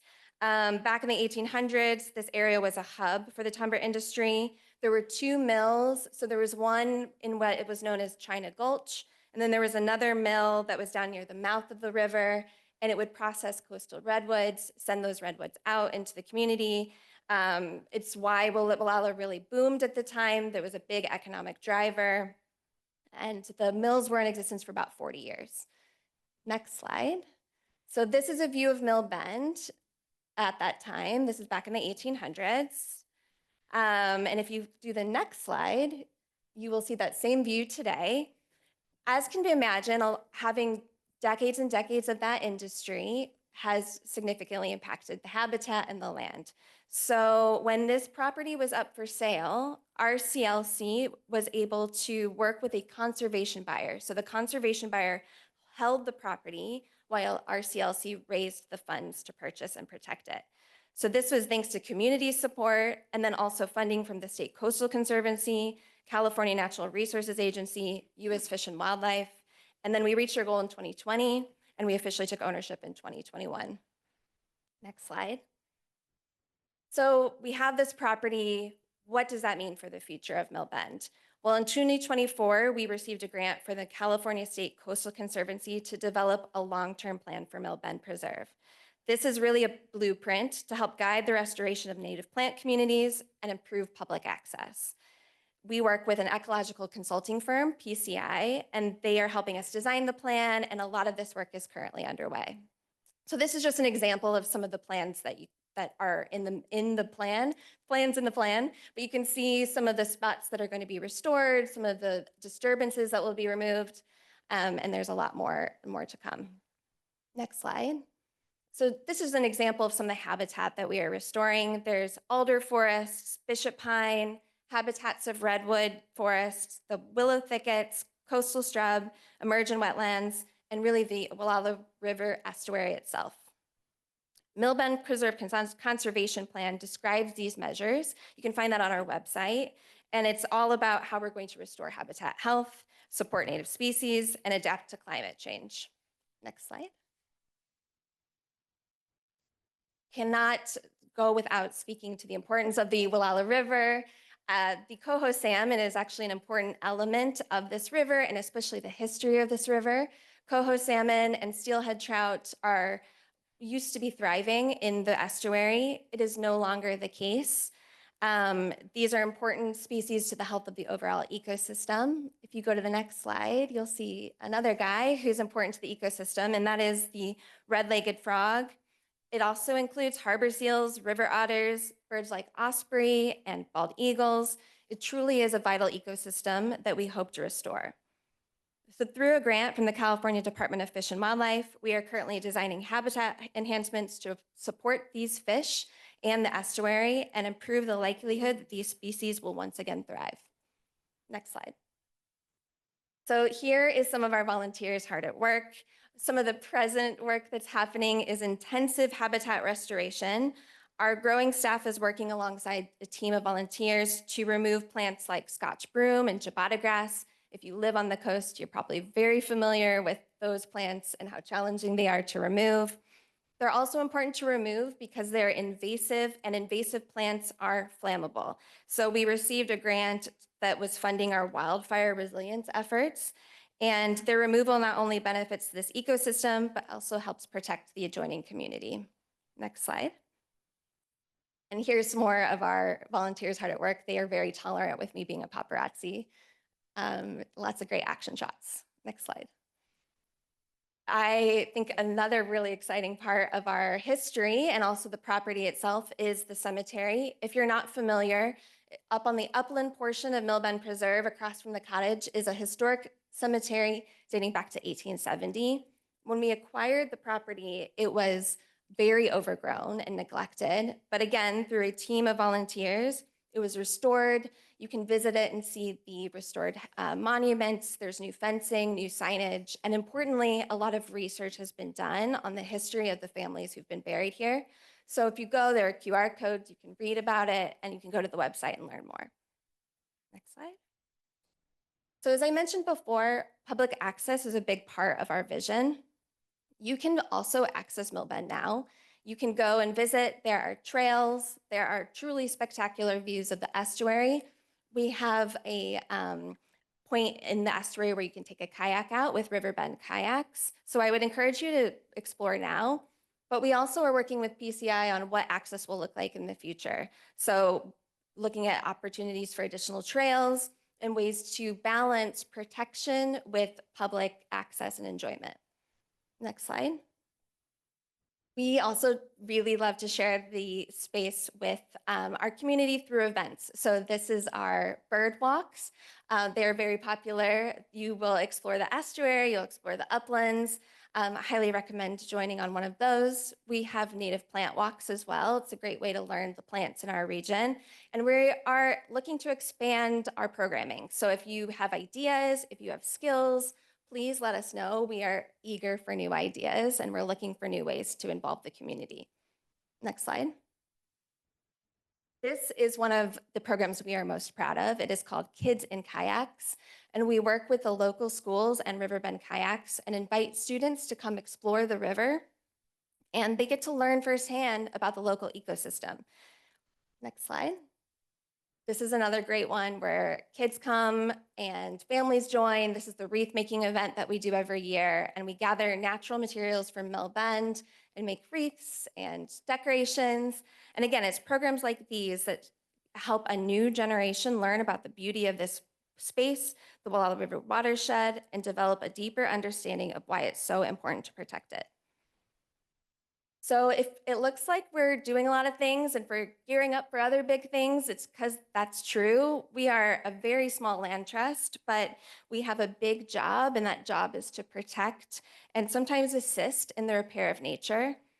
As has been true throughout the history of RCLC, this community is what makes these ambitions possible, so thank you. And as I said before, we really want to hear from you, whether it's ideas for programs, whether it's ways to get involved, your priorities for conservation. We are all ears. Here is my personal contact information. I have my business cards in the back, brochures, visit our website, but we would love to hear from you. Thank you. Thank you, Vice Chair. So our last speaker is Jill Blue, General Manager of Four-Eyed Frog Books. Hello, thank you for having us. The Four-Eyed Frog was established in September 2003 by Joel Crockett and his brother Jeremy. His goals were to build community, celebrate reading, and promote literacy through access to books. He was raised in a musical family, singing and playing musical instruments, which led to his gregarious personality that we all love so much. And that name came from a love of frogs, wearing glasses all his life and being teased. And he loved the alliteration of the four-eyed frog. Joel, with Jeremy's help, managed the store from 11 to 6 every single day. To build awareness of the store's existence, Joel started to sell local interest books at events in town and at the Sea Ranch at lots of different venues. He promoted local authors and sponsored events like 5K runs. To learn more about the community needs, he recruited volunteers for an advisory committee. He realized that he had found a gem with children's librarian Marilyn Alderson, who has been invaluable in creating the children's section and continues to help today. She and Kathy Anderson handle our section of the Adopt a Highway program, and we participate in the new ICO literacy program to provide books free of charge to local school children. We have booths at the Pride Celebration in Point Arena and at I Am Democracy, and we donate raffle prizes to organizations to help them raise money in town. Next slide. Our area has attracted many creative people, so we carry a lot of local books by local authors, and lots of cards by local artists. In fact, one part-time sea rancher has she's a New York Times bestseller, and she has a mystery coming out next month that takes place in our area, and it mentions the frog by name. And she will be here for an author event on August 9th, so put that on your calendars. That is Juliet Blackwell is her pen name, and it is Asylum Hotel. It's a very good book. Right, next slide. Throughout the years, we have had anywhere from 2 to 11 employees and volunteers. We currently operate with 5 board members, 1 secretary accountant, 3 volunteers, 3 part-time employees, and I'm the manager that attempts to hold it all together. Next slide. In 2012, the store received a wonderful addition when Argus was adopted. He quickly became beloved by all who encountered him, and many people stopped by just to pet him and sometimes would buy a book. His personal favorite authors are John Steinbach and Virginia Woolf. Next slide. In 2016, Joel needed to leave the area, tried to sell the store, and could not find any buyers. He considered closing the store, but the community members were eager to keep the store going and invested money anywhere from $250 to $15,000 simply to keep the store open. Independent bookstores are not known to be moneymakers, so these investors simply wanted to keep the frog alive for the sake of the community. Next slide. And then we have the dumpster fire of a year, 2020. We closed for a brief period of time while we figured out how to conduct business while keeping our employees and the community safe and healthy. We were able to do orders online and deliver to the parking lot. And Surf Market was fantastic to us. They expanded their shelf section in their store and really helped us to be here today. Next slide. The bookstore regularly has different events from author readings. We've got a big display for Banned Book Week. In the past, we've had story time and hope to introduce that again soon. Joel had a Harry Potter release party back in the day where the kids actually spent the night, and there were Harry Potter themed events and treats. We've attempted various things like a speed puzzle competition or a painting party. We're hoping to get those done again and to get more community awareness and people attending them. And also on Mondays is Senior Monday, so make sure and come out to roll the dice and get your own discount. And we are currently, I would love to be able to say that we're going to be here for another 20 years and we're really thriving, but that would kind of be a lie. Right now, our landlord has raised our rent by 130%. He was subsidizing it since he bought the building, but can no longer do that. We were able to negotiate a gradual increase, but in October, we will have to pay the full new rent. So we are doing everything that we can to try to survive and remain viable. The rent increase was the reason that we chose to move, which happened very quickly in February. It was estimated that the move would cost $15,000 and we would have to close for a minimum of a week. Through lots of volunteers and donations, we were able to do it in 2 days. And at the end of the second day, once computers were up, we even made a few sales. We moved 6,750 books, 2,200 cards, 220 puzzles and games, 27 tall bookcases, 12 short bookcases, 3 large display tables, and 263 frogs. Our new location is fantastic. No more stairs to climb, the ability to park right in front of the door, and better visibility from the street. We are also much closer to the other retail businesses. And our hope is that we will be able to have lots of events with the other businesses in town, or at least in the Cypress Village. And we hope to get a lot more locals out. Our business actually, the majority of our customers, 75% roughly, come from visitors to our area. So our goal is to try to get more locals out. To that end, Actually, that's on the next slide. Hang on. Right now, our biggest issues are the impact of tariffs.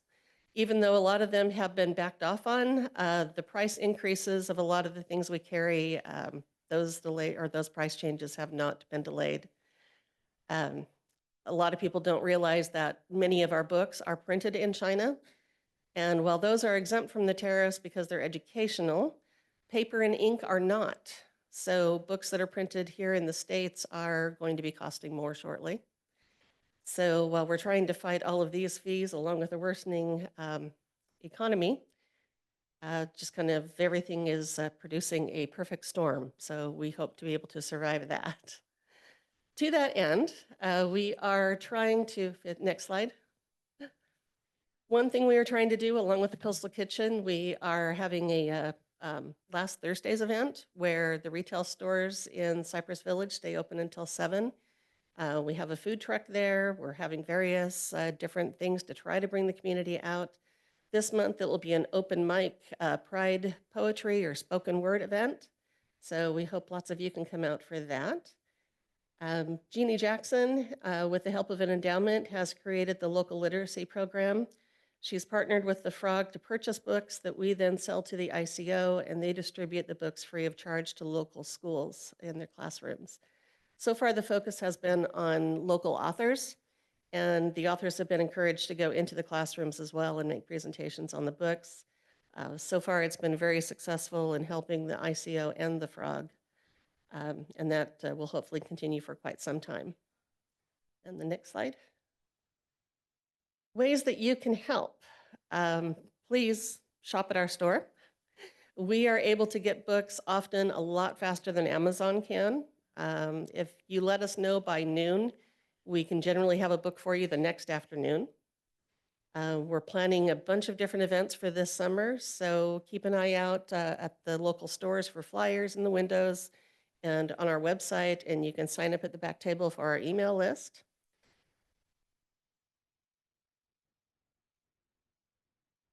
So these are ways that you can help out the Frog. I know it's a little hard to read that writing there, but we do have flyers in the back you can pick up. Bring your friends and family to the Frog. If you like to listen to audiobooks, Libro.fm is a great source that actually supports independent bookstores instead of Amazon. We do have a lot of gently used books for anybody who's on a budget. And we are very easy to find. So please, we're not asking for volunteers. Everybody else needs lots of them. But donations of books or monetary donations are always welcome. And you can do that through our website, at the store. Contact me. I've got business cards back there. So thank you for your support. We hope to be here for a very long time, but without the community, we will not be able to do that. Thank you for having us. Thank you very much. So I had anticipated that it wouldn't take this long, but hey, so if anyone has any quick questions, there is an open microphone there. Seeing no one come up, before we leave, I want to mention some upcoming forums. The next one is Saturday, July 19th. 3 to 5 p.m. fire safety updates. Then in August 16th, 50 years of the Posh Squash Garden. Then October 11th, there's another joint meeting of the Forum and the Vision Committee, and that will be Founding Women of the Sea Ranch. We've honored the men many times. Now we're going to honor the women for women who in the first 20 years, and we're going to be honoring a lot of women. There's 20 different. So if you have anecdotes or photographs of any of the 20 women to be highlighted, please send them to me. The list is on the forum website. And I'd like to thank also Rita Peck for being our fabulous greeter, and for Greg Tooley with his talents and taking photographs. And the tradition for the Sea Ranch Forum is to help out our facility and resources crew by putting away the chairs. So thank you very much. This will be uploaded on YouTube in a couple days, and so you can check it out there. Thank you. Thank you, Linda.